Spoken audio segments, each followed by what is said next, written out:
Junkin' Foo over here in Porterville. Well, today we're working on this beast here, this wheel loader. Getting ready to get the tires put on it.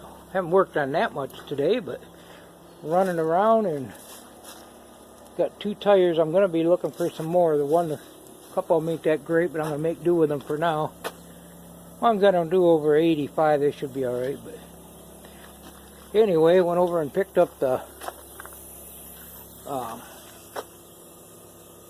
injection pump.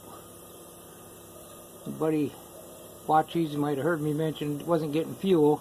It would run in ether, and I messed with it for a while. I took it over. This is the same one I had. It's rebuilt. $617 later,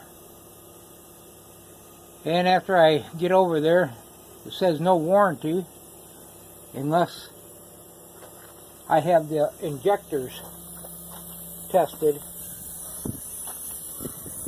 because they figured there might be some rust in them.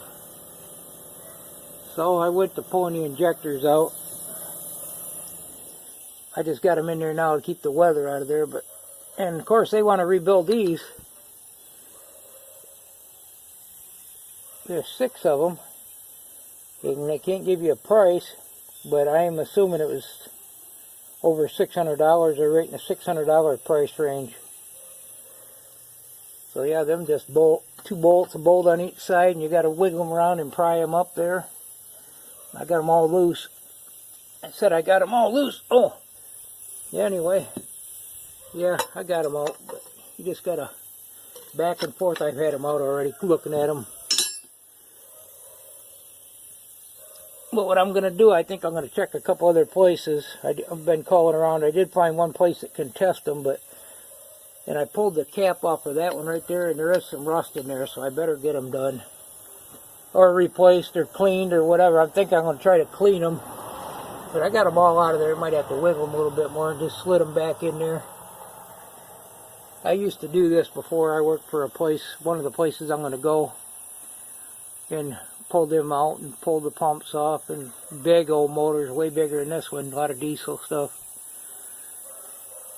They got the thing to test them over there. I don't know, they sell parts all over the place, so they should have the parts.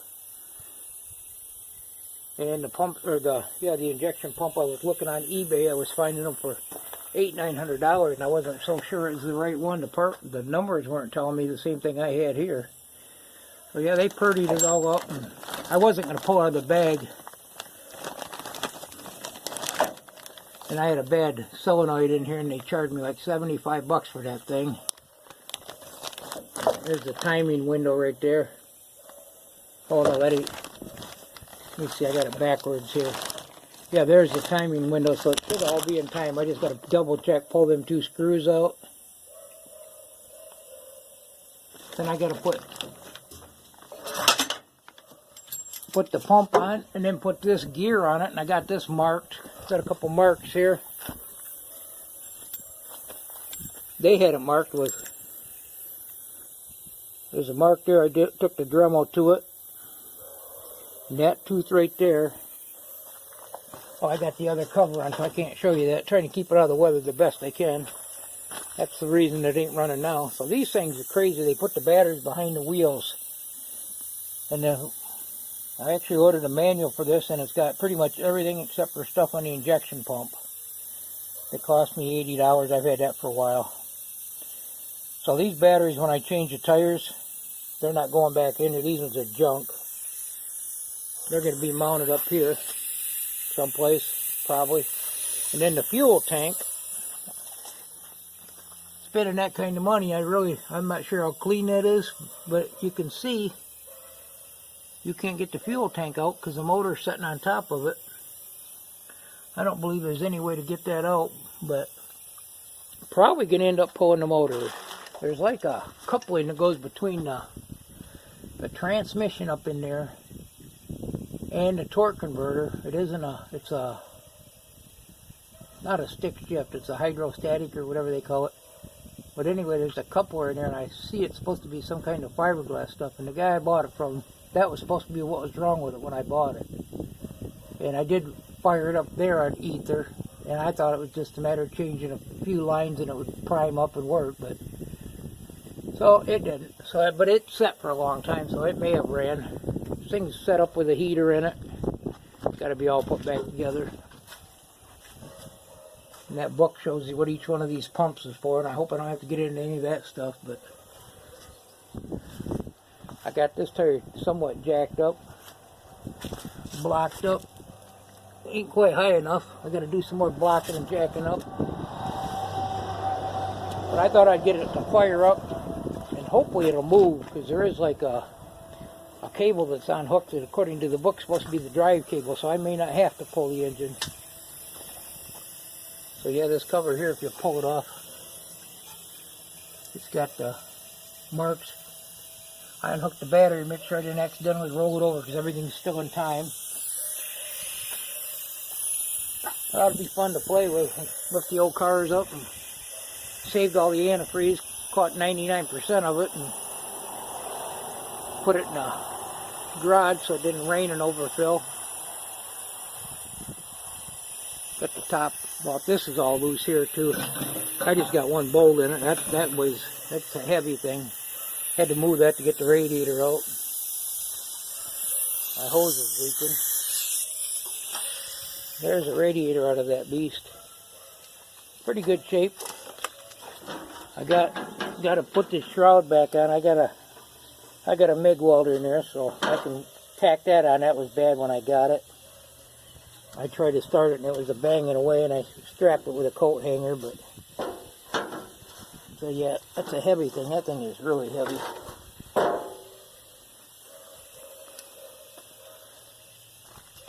Yeah, and I got this project over here we're working on. This thing really runs good, drives good. I put some used tranny fluid in it, and I'm going to drain it, and I got a gasket in here come with it. But I ended up ordering a radiator from eBay. $44.14 delivered. And even come with the 5 of these things. I thought, boy, they're cheap. They didn't give me them. I found them out here in the ground. The little screw or nuts that hold this thing together. There's 5 of them all together.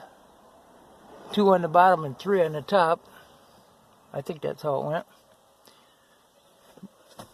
But yeah, this thing runs really good. Makes somebody a nice car. It's got brand new tires, struts. And then we got, what do we got over here? Something else.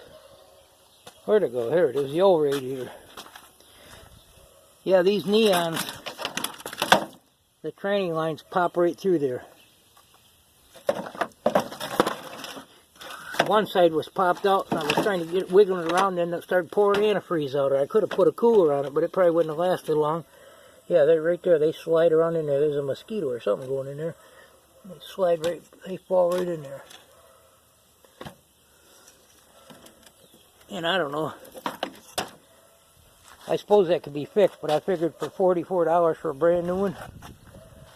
Fan's all good. I'll see if there's a spot to put a little drop of oil on it, but I don't step on it and smash it.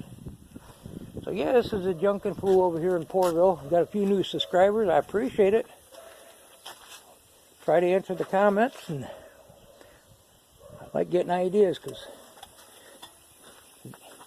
one guy, Sir Painter, I think, told me when you're painting them buildings to put a little bit of water, and I went over that old building with a spray bottle, and a couple of spray bottles actually, and we were spraying water on it as we was painting, and it seemed like it really worked good. So thank you for that advice.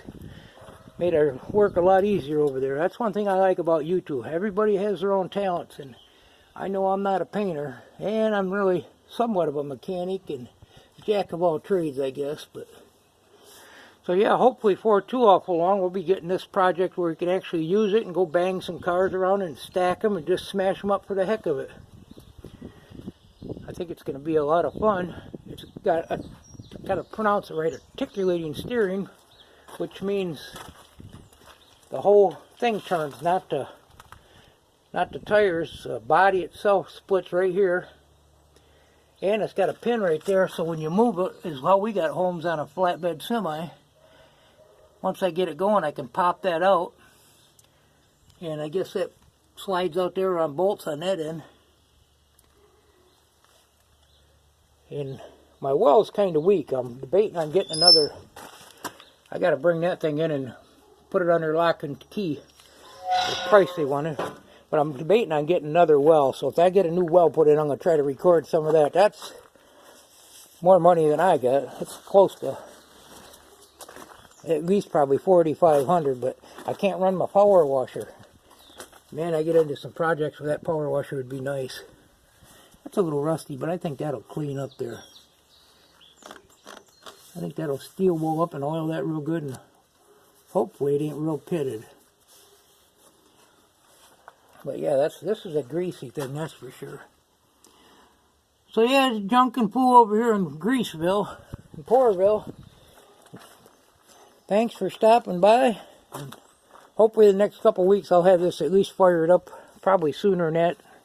Everything's closed now and then the weekend's coming up, but I'm not going to put the pump on until I get them injectors figured out, and then I'm going to run a reserve tank, fuel oil tank, because I don't really want to take a chance on this one. I'm going to siphon that out and see how that looks. I might, if I pull the motor out, I might try to keep the original tank on if I have to pull the motor out.